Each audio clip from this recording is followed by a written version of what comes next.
제게는 가족보다 더 가깝다고 생각했고 제 인생이 끝날 때까지 평생 함께 할 줄 알았던 친구가 있습니다. 하지만 그런 친구에게 저는 결국 배신을 당하고 말았습니다. 친구와 저는 흔히 말하는 어릴 적부터의 친구 사이는 아니었지만 그 누구보다도 서로를 가장 잘 알고 가까웠다고 생각했고 또 의지했었던 사이였죠. 우선 저는 30대 초반이며 서울 토박이로 생활을 하고 있습니다. 그 친구를 처음 알게 된 지도 벌써 10년이 훌쩍 넘은 얘기죠. 친구를 처음 알게 되었을 때는 대학교 때 시절 알게 되었습니다. 처음 대학교를 가는 날 마치 학창 시절처럼 낯선 사람들이 가득했죠. 그런데 제 옆자리에 앉았었던 그 친구는 제게 먼저 말을 건넸습니다. 자신은 어릴 때부터 제주도에서 자라서 낯선 환경이라 저에게 잘 부탁한다고 하더라고요. 근데 저도 서울에 살았을 뿐이지 여기 있는 모든 게 다 낯설고 부담스러운데 이런 부탁을 하니 뭔가 부담스럽긴 했지만 반갑기는 하더라고요. 근데 그 친구의 성격은 그렇게 타고난 사람이었죠. 처음 보는 사람에게도 아무렇지 않게 다가가는 그런 성격의 친구였습니다. 그때 당시에는 저도 너무 부담스러운 자리였기에 말을 걸어주니까 고마웠습니다. 제게는 낯선 환경에서 도움이 돼주었던 친구였죠. 그 친구와 저는 어떻게 보면 아무도 모르는 낯선 사람들 가운데 처음으로 친구가 된 셈이었습니다. 그래서 같이 많은 시간을 함께 붙어 다녔고 결국 동아리까지 같이 들어가게 되었습니다. 지금은 그렇지 않겠지만 제가 대학교 생활을 할 때만 해도 특정 동아리는 마치 군대 마냥 군기가 엄청 강했습니다. 저는 동아리 활동은 취미라는 생각이 강했었고 언제든지 그만두면 그만이지라는 생각이 있었습니다. 하지만 그때 당시 제가 그 동아리에 들어가게 된 이유가 있었죠. 왜냐하면 지금의 제 아내가 그때 제가 짝사랑했었던 여자였습니다. 대학교에 오자마자 반했던 여자였죠. 저희 학과 특성상 대부분 남자들이어서 그런지는 모르겠지만 제 아내는 그때 당시에 몇 명 안 되는 여자들 중에서도 아주 인기가 많았죠. 지금에서야 하는 말이지만 저 말고도 고백을 많이 받았다고 했던 걸 들었습니다. 아무쪼록 저는 신입생 환영회에서 제 아내를 처음 만나게 되었고 예쁜 외모에 밝고 털털한 성격에 첫눈에 반하게 되었습니다. 그래서 가까이 지내고 싶었고 매일 같이 보고 싶었죠. 하지만 평상시에 마주치고 싶어도 잘 보이지가 않더라고요. 그래서 저는 도대체 왜 잘 보이지가 않나 싶어서 원인을 찾아봤습니다. 알고 보니 제 아내는 학과 생활보다도 동아리에 더 뜻이 깊었던 건지 수업 시간 외에는 늘 동아리에 있더라고요. 그래서 잘 보이지 않는 이유가 동아리 때문이란 걸 알게 된 후로 저는 그 동아리에 가입을 하게 되었습니다. 근데 제 친구도 제가 가입한 동아리를 따라서 가입하더라고요. 그때는 단순히 저를 따라서 가입한 걸로만 알고 있었습니다. 그것도 10년이 넘게 그런 생각을 갖고 있었던 거죠. 그때 당시에는 많은 게 즐거웠습니다. 성인이 되고 나서 술을 마시는 것도 새롭고 즐거웠고 동아리에 가서 스트레스를 받을지언정 제가 사랑하는 아내를 매일같이 볼 수 있었으니깐요. 그런데 그런 마음만 가지고 적성에 맞지 않는 동아리에서 오랜 시간을 보내기에는 많은 고통이 뒤따르더라고요. 제가 동아리에 별로 관심이 없는 걸 알아챘는지 바로 윗 기수의 남자 선배 한 명이 어느 순간부터 저를 자꾸만 건들더라고요. 니까짓 게 왜 여기 와서 물을 흐리냐. 이따위로 시간 때울 거면 꺼지라고 하더라고요. 저는 자존감이 너무 무너졌고 화가 나서 그만둬버릴까라는 생각을 한두 번 한 게 아니었습니다. 하지만 제가 좋아하던 아내가 동아리에 있었기에 차마 그럴 수가 없었죠. 그러다 저는 선배가 하는 말에 도저히 참지를 못했고 큰 각오를 하고 결정을 했습니다. 내가 나가는 일이 있더라도 고백은 하고 나가겠다라고 말이죠. 그래서 고백을 하려고 몇 날 며칠을 기다렸습니다. 그러다 때마침 고백을 할 수 있는 기회가 생겼죠.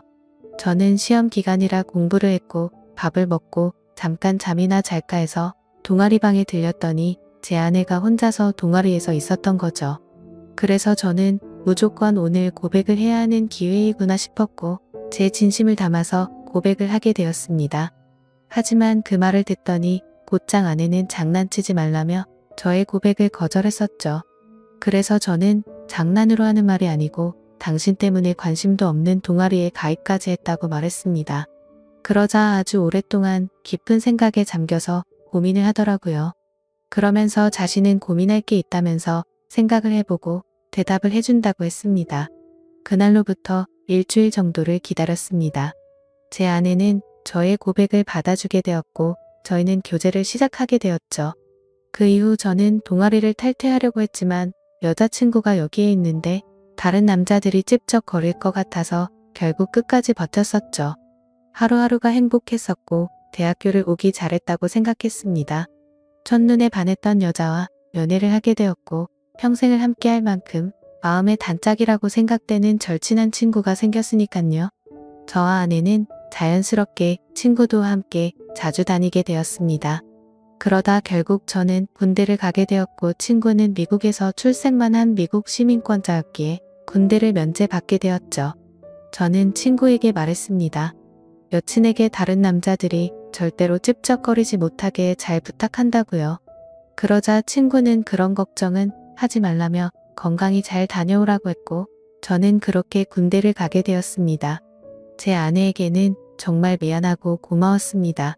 서로 만나게 된 지 1년밖에 안 됐을 때 혼자 내버려두고 가야 했기 때문이죠. 그리고 인연을 한결같은 마음으로 기다려주는 모습에 제가 평생 책임을 져야겠다 생각을 했습니다. 그렇게 저와 아내는 군대를 다녀온 시간을 포함해서 5년이라는 길다면 긴 시간 동안 교제를 하게 되었고 곧바로 결혼을 하게 되었습니다. 그리고 나서 제 친구는 제가 결혼을 한 뒤로 자신의 고향인 제주도로 다시 돌아가게 되었죠. 친구는 제주도로 돌아가게 된 후에 부모님의 지원을 받아서 해양 레저숍을 운영하더라고요. 그렇게 사업을 성공적으로 이룬 친구는 젊은 나이에 억대가 넘는 연봉으로 성공한 삶을 이루었고 저는 그저 그런 평범한 직장에 취직을 하게 되었습니다. 그렇게 친구는 1년에 한 번 정도씩 얼굴을 보게 되었죠. 하지만 너무 친했던 친구라서 아주 오랜만에 보더라도 어제 만난 듯이 전혀 거리낌이 없었고 저희는 늘 그렇듯 우정을 다져가고 있었습니다. 그러다 얼마 전 친구는 이번에 비즈니스상 미팅이 있어서 서울로 온다고 하더라고요. 반가운 마음에 아내의 허락도 구하지 못한 채 저희 집으로 꼭 오라고 말했습니다. 막상 말하고 나서 끊고 나니 아차 싶더라고요. 그래서 아내에게 어렵게 말을 했죠. 성원이가 다음 주에 서울 올라와서 집으로 오라고 했는데 괜찮아 라고 하자 아내는 잠깐 멈칫하더니 응 그럼 괜찮지라고 대답을 하더라고요. 저는 아내가 이해를 해주어서 다행이구나 싶었습니다. 며칠이 지난 뒤 친구는 서울로 올라오게 되었고 일을 마치고 저희 집으로 찾아왔습니다. 아내는 친구에게 간단히 인사를 하고는 술상을 차리러 갔고 친구와 저는 오랜만에 만나서 시간 가는 줄도 모르고 술자리를 가지게 되었죠. 그렇게 한창 술을 마시고 자고 일어났더니 친구는 여전히 잠을 자고 있었고 저는 늦잠을 자버리는 바람에 정신없이 출근을 했습니다. 그리고 나서 퇴근을 하고 집으로 들어갔더니 친구와 제 아내가 마주 앉아서 밥을 먹고 있더라고요. 저는 친구에게 내려간 줄 알았더니 아직 안 갔어? 라고 묻자 친구는 아직 일이 덜 끝나서 며칠만 더 있다가 간다고 하더라고요. 그러자 아내는 서울에 아는 사람도 없고 여기에 친구가 있는데 굳이 딴 데 가지 말고 저희 집에서 머물러도 된다고 말하더군요. 친구는 너무 민폐가 아니냐며 괜찮냐고 하는데 뭐라고 하겠습니까? 아내도 괜찮다고 하는데 친구가 되어가지고 다른데 가서 자라고 할 수도 없었죠. 저도 네가 괜찮으면 여기에서 지내도 된다고 했고 친구는 곧바로 고맙다고 대답을 했습니다. 아내는 저도 앉아서 같이 밥 먹자며 밥을 차려주는데 뭔가 기분이 이상하더군요. 열심히 일하고 집에 들어왔더니 아무리 친구라지만 아내와 단둘이서 밥을 먹고 있다는 게 찜찜했습니다. 하지만 제가 너무 과하게 생각하는 거 아닌가 싶어 그냥 그러려니 할 수밖에 없었죠. 옷을 갈아입고 식탁에 앉으니 비싼 한우가 놓여져 있었고 온갖 음식이 푸짐히 차려져 있더라고요. 저는 아내에게 이게 뭐냐고 묻자 친구가 대답하더라고요. 제 아내가 먹고 싶어 해서 아까 같이 장 보다가 자기가 샀으니 부담 갖지 말아달라고 했습니다. 그래서 둘이 같이 장도 보러 갔다 왔냐고 묻자 친구는 술도 끼고 산책도 할 겸 같이 다녀왔다고 하더군요. 아무리 친한 친구라도 그렇지 이건 아니다 싶었고 그때부터는 기분이 좋지가 않았습니다. 그리고는 그날은 평소에 술은 입에도 대지 않던 아내도 합세하여 셋이서 술을 마시게 되었죠. 어느 정도 술이 들어가자 갑자기 아내는 친구에게 온갖 칭찬을 하더군요. 어떻게 너는 나이가 먹어도 아직도 예전 그 모습 그대로냐며 섬에 살아서 그런지 피부도 까무잡잡한 게 왜 이렇게 몸이 좋냐며 묻더라고요. 그러자 친구는 만져볼래? 하면서 힘을 주더니 그걸 또 만져보고 아내는 좋다고 묻더라고요. 그때부터는 그냥 기분이 더러웠습니다. 남편을 옆에 두고 이것들이 무슨 짓거리인가 싶었죠. 저는 조용히 술만 마셔댔고 친구와 아내는 약간은 제 눈치를 본 건지 화제거리를 돌리더군요. 아내는 친구에게 요즘 경기도 안 좋을 텐데 제주도에도 피해가 크지 않냐며 물었고, 친구는 자신이 하는 사업은 관광지 특혜를 받아서 그런지 크게 영향을 받지 않아 딱히 문제가 없다고 하더라고요. 그러면서 다음에 저와 같이 여행을 오면 풀코스로 관광을 시켜준다고 하더니 다른 거 걱정 말고 비행기만 타고 넘어오라며 말하더군요. 아내는 그 말에 좋다고 싱글벙글 웃는데 그때 저는 할 말이 없었습니다. 사실 아내에게 미안한 일이 있었던지라 거기다 대고 제가 뭐라고 말도 못했었죠. 결혼하고 얼마 지나지 않은 시점에 저는 지인의 권유에 투자를 하게 되었고 결국에는 사기를 당했습니다. 그때는 아내에게 조금 더 안락한 삶을 살게 해주고 싶은 마음에 과감히 투자를 했지만 오히려 빚더미에 앉게 만들어서 생활을 더 힘들게 만들어버렸죠. 그래서 비싼 한우 같은 건 꿈도 꾸지 못했고 여행이라고는 신혼여행 이후로 단 한 번도 가지 않았으니 저는 도저히 할 말이 없었습니다. 기분도 좋지 않고 화를 내기도 애매한 마음에 그만 자리를 끝내고 싶었죠. 그래서 저는 제가 자리에서 일어나면 술자리가 끝날 줄 알고 말했습니다. 오늘은 피곤해서 먼저 일어날게 라고 했더니 친구는 벌써 자려고? 아쉬운데 조금 더 마시지 하더니 그럼 피곤할 텐데 먼저 들어가서 쉬어 우리는 조금만 더 마실게 라고 하더군요. 그러자 아내도 일어날 생각이 없는지 내일은 지각하지 말고 알람 꼭 맞춰놓고 자라고 하더라고요. 속으로 진짜 부글부글 끓었습니다. 자존심이 상해서 다시 앉기도 뭐했고 그냥 샤워를 해버리고는 자러 먼저 들어갔습니다. 그런데 그 기분으로 잠이 올 리가 없죠. 자정이 다 되어갈 때까지 그 둘은 하하호호 웃으며 떠드는데 친구고 뭐고 엎어버릴까 싶었지만 너무 쪼잔해지는 것 같아서 그냥 참고 있었습니다. 그렇게 잠에 못 들고 누워있는데 갑자기 작게 들리던 소리조차 들리지 않더라고요. 그러더니 1분 정도가 지나자 의자 빼는 소리가 들렸고 설거지를 하는 소리가 들렸습니다. 그래서 저는 물을 마시는 척하면서 거실로 나가봤더니 아내는 설거지를 하고 있었고 친구는 보이지가 않았습니다. 친구는 어디 갔냐고 물었더니 담배 피러 나갔다고 하더니 저보고 아직 안 잤냐고 묻더라고요. 저는 목이 말라서 잠이 깼다며 물을 마시고 방으로 들어갔고 아내는 설거지를 끝마치고는 방으로 들어오더군요. 그날 밤 저는 자는 둥 마는 둥 너무 짜증이 나서 잠을 뒤척였고 다음날 굳이 자고 있는 친구를 깨워서 집 밖으로 데리고 나왔죠. 친구에게는 거짓말이라도 해서 내보내야 되겠다 싶어서 말했습니다. 진짜 미안한데 아무래도 아내가 조금 불편해하는 것 같다고 했더니 친구는 아 그랬구나. 내가 너무 눈치가 없었지 라며 미안하다고 하더군요. 그러더니 어차피 오늘 저녁에 내려가려고 했다면서 미팅 다녀와서 저녁에 들어올 것 같은데 그때 짐 챙겨서 나간다고 하더라고요. 저는 그래서 오늘 나도 외부 미팅이 있어서 저녁에 얼굴은 못 볼 것 같다고 했습니다. 항상 미팅 끝나고 술자리를 하는 자리라 늦을 것 같은데 조심히 내려가라고 미리 작별 인사를 했습니다. 그렇게 인사를 마치고 친구는 미팅이 있다면서 택시를 타고 갔고 저도 회사로 출근을 했습니다. 그런데 괜히 쓸데없이 늦게 들어간다고 말한 것 같아서 계속해서 찜찜하더라고요. 오늘 외부 미팅을 갔다가 술자리를 가지면 절대로 빠질 수가 없는 자리였기 때문이죠. 그러면서 어제 아내와 친구가 나눴던 대화도 다시 떠올랐고 차마해선 안 될 상상까지 들더라고요. 그런 말도 안 되는 상상을 하다 보니 제 정신이 아니었던 건지 집에다가 카메라라도 설치해야겠다 싶었습니다. 이미 온갖 더러운 생각을 가진 저는 밥 생각도 없었고 점심시간을 이용해서 초소형 카메라를 사서 집으로 갔습니다. 아내는 항상 그 시간에는 운동을 가는 시간이라 집은 역시나 비워져 있더라고요. 저는 얼른 안방에 카메라를 설치했고 다시 회사로 돌아갔습니다. 그렇게 저녁이 되었고 친구와 아내에게 연락을 했습니다. 친구는 지금 미팅이 일찍 끝나서 비행기를 타러 간다며 다음에 보자고 대답을 했고, 아내는 친구 배웅해주고 집에서 쉬고 있다고 대답을 하더라고요. 그래서 저는 내가 너무 제정신이 아니었구나 생각을 하면서 괜히 쓸데없는 돈 썼네 싶었습니다. 그렇게 저는 외부 미팅을 갖고 술자리를 마친 뒤에 집으로 들어갔습니다. 항상 그 자리는 만취 상태가 될 때까지 마시는 자리였기에 그날도 저는 만취 상태가 되어 있었죠. 집으로 들어가 보니 친구는 없었고 그 정신없는 와중에도 뭔가 찜찜한 기분이 풀린 것 같고 좋더라고요. 그렇게 저는 침대에 눕자마자 곧바로 잠이 들었고 아침에 일어나자마자 또 정신없이 출근을 했습니다. 그렇게 하루 종일 일을 하고 있다가 아차 싶더군요.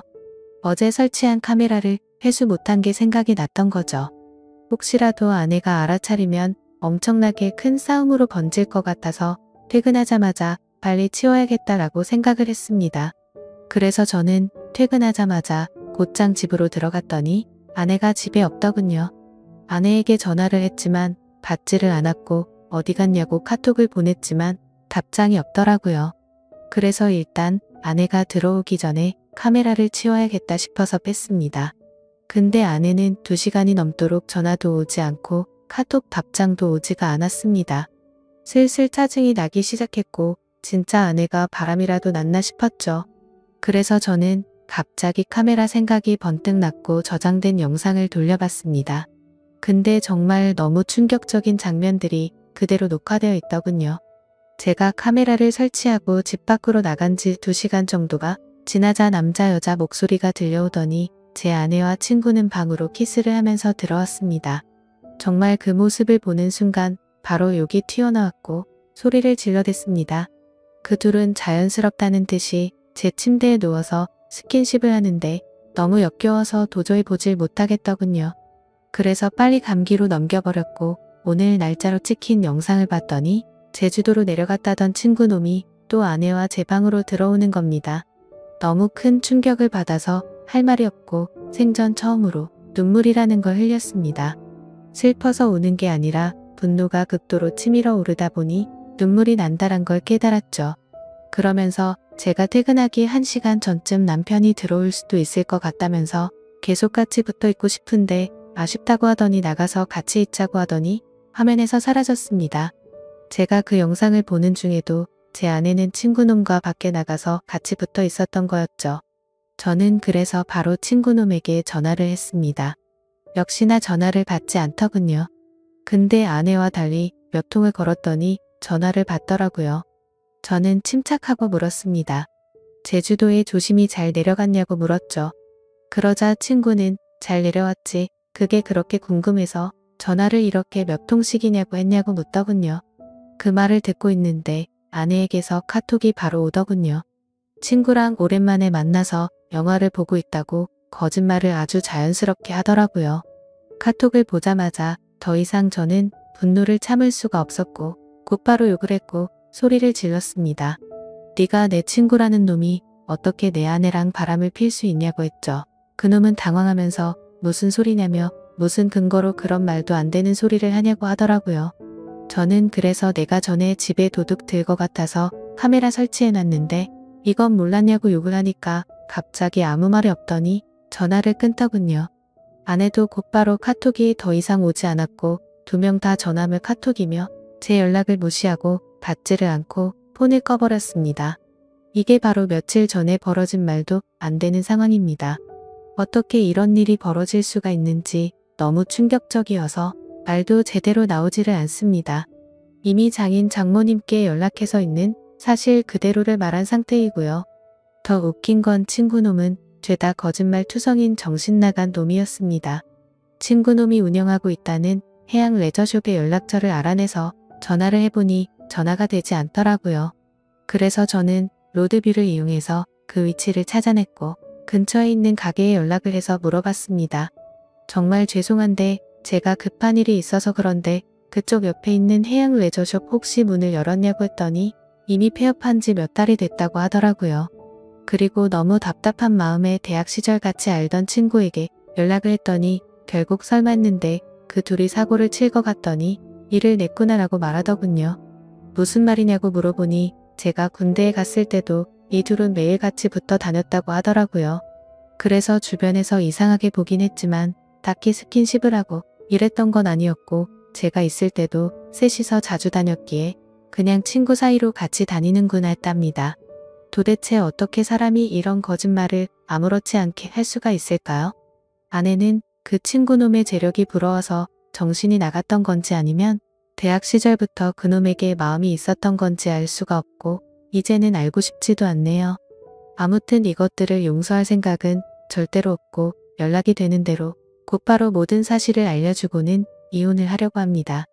혹시라도 더 큰 복수를 할 수 있는 방법은 없을까요? 정말 손이 덜덜 떨리고 너무 열이 받아서 속 시원하게 복수를 하고 싶은 심정입니다. 너무 흥분해서 쓴 글이라 엉망진창인데 읽어주셔서 감사합니다.